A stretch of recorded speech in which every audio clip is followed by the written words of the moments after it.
Shalom, everyone. Shana Tova. I was less stressed last year when I was talking. Um, so, in the past year, I've been on this wonderful journey of self-discovery and Jewish discovery, and I gained a deeper understanding of what it truly means to be part of a community, and with the support of the inspiring staff and clergy that we have here at Shari Torah. I've had the privilege to share not only my own Israel story, but also to bring the stories of my fellow Israelis to this community. And I've engaged in many conversations with new friends, and I shared my childhood soundtrack with our ECC students, and I've joined in prayers with this community for any occasion that we've had. And a year ago, I stood in the Holy Cafeteria, and I asked what I thought would be a simple request. I asked to integrate in our vibrant Jewish community life and really go back to being unafraid after the pandemic. I urged us to cast aside the fear as we practice our Judaism, as we confront anti-Semitism, and what I believe is the most important, as we educate our children.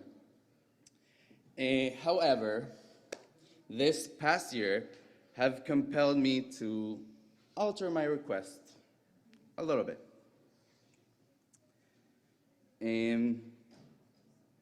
Today I stand here with a little bit of fear. A fear for what will be the future of Israel and our identity as liberal and pluralistic Jewish people. And for those who may not know, I was born in Venezuela in 1997. Just a year after I was born, Hugo Chavez assumed the presidency and started his swift transformation of the country, institutions, and democracy. By 2000, my mother was attending demonstrations in a bid to restore Venezuela's democracy. Eventually, by 2003, she lost her hope in the country that she loved and fought for, and decided it was time to leave, and together we moved to Israel. Since then, my family and I have taken immersed pride in Israel. It's a place where I can be my authentic self, where my mother could express her political opinions without being afraid, and where democracy has guided our progress as individuals and as a nation. However, the recent Israeli elections have challenged my perspective. Shortly after the formation of the new government, judicial reform came to the forefront of the legislative discussion. I'm not going to talk about the judicial reform details today. I'd like to focus on the powerful protests that have emerged as a response to the proposed judiciary reform. The protests have united over 1 million Israelis who have taken to the streets in an effort to safeguard our democracy. This movement is often referred in Israel as the protest to save democracy in Israel. It is clear today that the fight for Israel's democracy is important. We can't stand by and watch. The Jewish people's greatest project loses its direction. Israel is a country that was established by us and for us. The Jewish people belong to the country of Israel, and the country of Israel belongs to the Jewish people.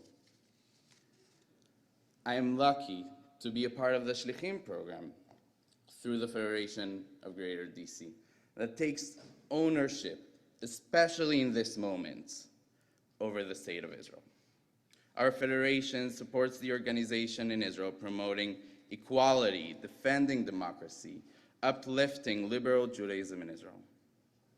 We took upon ourselves to help shape Israel to be the democratic country of the Jewish people. And now, more than ever, your voices matter. Now, showing support to Israel is a very complicated task, but not a task that can be avoided. So what am I asking? I want you to find a feeling that fits you best while talking about Israel. I'm asking you to care about Israel, to try understand how and why or what you would like Israel to be 5 years from today, 10 years from today, and advocate for that. Find peers to share your concerns for Israel with, and support your family and friends who are in Israel. I don't know how our conversations about Israel are going to change in this upcoming year, but I know that I can't ignore them. I need to have them, and I hope to have those conversations with you. Israel remains the country of my upbringing and the place I envision spending the rest of my life in.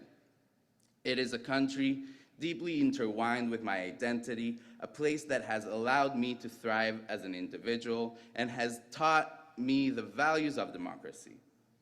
I am committed to preserving those values, and I urge all of us to stand together in this pivotal moment as we work towards a future where our shared ideals continue to shine brightly. Once again, I'll end with the amazing words of the poet Naomi Shemer. Beautiful and different will be this year that begins today. Thank you very much for listening. Shana Tova.